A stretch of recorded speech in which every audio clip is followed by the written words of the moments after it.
अन्याय करने वाले लोगों को हम लोग छोड़ेंगे नहीं, ईंट से ईंट बजा देंगे। और न्याय तो यही है भाई, न्याय तो यही है। दरभंगा के हरिनगर से एक खबर सामने आती है कि जिसमें बताया जाता है कि पर हम लोग पर SC ST एक्ट लगा दिया जाता है। कहीं ना कहीं बताया जाता है कि SC ST एक्ट का दुरुपयोग किया जाता है। मेरे साथ बातचीत करने के लिए राजद के प्रवक्ता सारिका पासवान जी है। पासवान समाज SC ST एक्ट का दुरुपयोग किया जा रहा है। देखिए, ये बहुत कटु सत्य है कि आज भी पूरे देश भर में दलित और पिछड़ों के साथ भेदभाव और उन पे अत्याचार हो रहा है। और लगातार आप देखिए ना, मतलब एक तो ये बहुत बड़ी घटना है जो अभी सामने आई है कि किस तरीके से घर में घुस करके उस समाज के लोगों के साथ मारपीट की गई है। और ये मुझे लगता है कि हर जगह हो रहा है। आज आपने देखा कि UGC के किस तरीके से बिल जो आया तो उसके विरोध में कैसे लोग जो है हाईकोर्ट तक गए और उस बिल को उन लोगों ने रोक लगा दिया।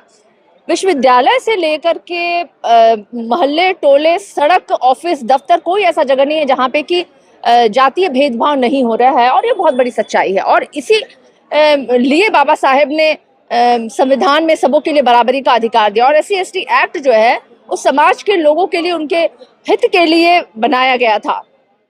आज बहुत दुर्भाग्य की बात है कि इतने साल की आजादी के बाद भी लोगों को मूंछ रखने पे मारा जा रहा है, घोड़ी चढ़ने पे उनको मारा जा रहा है, उनकी जातीय सूचक उनको शब्दों से इस्तेमाल किया जा रहा है, उनके अंक काटे जा रहे हैं, उनको परीक्षा में आगे बढ़ने पास नहीं करने दिया जा रहा है। दुरुपयोग कोई नहीं कर रहा है। एक्चुअली अभी तो सही से उसका सदुपयोग भी नहीं हो पा रहा है। अभी विडंबना ये है कि जिस तरीके से प्रताड़ना और जिस तरीके से जातीय भेदभाव जिस तादाद में हो रही है, उस हिसाब से तो केस भी लॉन्च नहीं हो पा रहे हैं। तो वो उसे और मजबूत होना चाहिए, उस एक्ट को और मजबूत करना चाहिए, कानून को और मजबूत करना चाहिए, ताकि दलित, शोषित, पिछड़े समाज के लोग जो है ना, वो इस तरीके से लोगों की गालियों के शिकार ना पड़े, लोगों की प्रताड़ना के शिकार ना बने। लेकिन दुर्भाग्य है कि आज बिहार के मंत्री भी जो हैं, वो जबकि खुद को उसी समाज का व्यक्ति वो कहते हैं, फिर भी वो अपने ही समाज के लोगों के विरुद्ध खड़े हैं। लेकिन आरक्षित सीट से वो, उनके बेटे, उनका दामाद, उनका पूरा खानदान खड़ा हो जाएगा जरूरत पड़ेगा तो।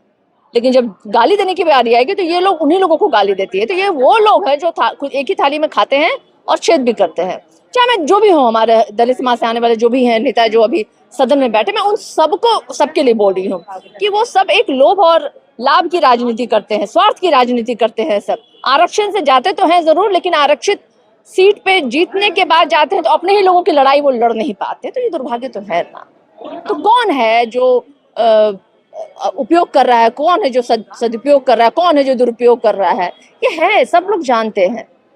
अभी भी आप देख लिए किनके पास जमीनें हैं, किनके पास संपत्ति है, किनके पास पावर है, किनके लोग कोर्ट में बैठे हैं, किनके लोग विश्वविद्यालयों में बैठे हुए हैं। तो ये आंकड़े आपको काफी हैं ये बताने के लिए कि असल में आज भी SC ST समाज के लोग जो है मुख्य धारा में नहीं आ पाए हैं। बीजेपी के नेता हुसैन है, उनका कहना है कि ब्राह्मण समाज को सताया जा रहा है। देखिए, बीजेपी तो पूर्ण रूपेण ही पार्टी उन्हीं लोगों की है और 2% 3% वाले लोग हैं ये लोग। और अगर ये इनका कहना है कि सारी संपत्ति इनके पास है, सारे मतलब सुविधाएं इनके पास है, सारी ताकत इनके पास है, सारे अधिकार इनके पास है, फिर भी ये लोग सताए गए लोग हैं, तो फिर उन लोगों का क्या जो हजारों और वर्षों सालों से उपेक्षित रहे हैं, जो आज भी अपने अधिकारों की लड़ाई लड़ रहे हैं। ये बेमानी है, ये सारी बातें बेमानी है जो ये लोग करते हैं। इन्हें देखना चाहिए, मुझे लगता है आंखें खोल करके एक बार जाकर इनको अपने आसपास देखना चाहिए, तो शायद इनको थोड़ी शर्म आए। तेजस्वी यादव जी बोल रहे थे कि आर पार की लड़ाई है, नहीं लगता है कि सड़क पर उतर के गुंडागर्दी जैसा ये वो तो अपने अधिकारों की अगर हम लड़ाई के लिए सड़क पे उतर जाए तो हम गुंडा हैं, और गुंडों को ये अपने गोद में बैठा के उनका पालन पोषण करे तो वो गुंडागर्दी नहीं है। अब अगर भाषा में नहीं, हमारे नेता ने साफ साफ कहा कि जो हमारी जनता मालिक के साथ अन्याय करेगा, उस अन्याय करने वाले लोगों को हम लोग छोड़ेंगे नहीं, ईंट से ईंट बजा देंगे। और न्याय तो यही है भाई, न्याय तो यही है। सत्ता, प्रशासन, शासन, कोर्ट कचहरी बनाए इसलिए गए हैं कि आप अपराध पे लगाम लगाए, अपराधियों को सजा दे और लोगों का आप संरक्षण करें, उनके हितों की रक्षा करें आप।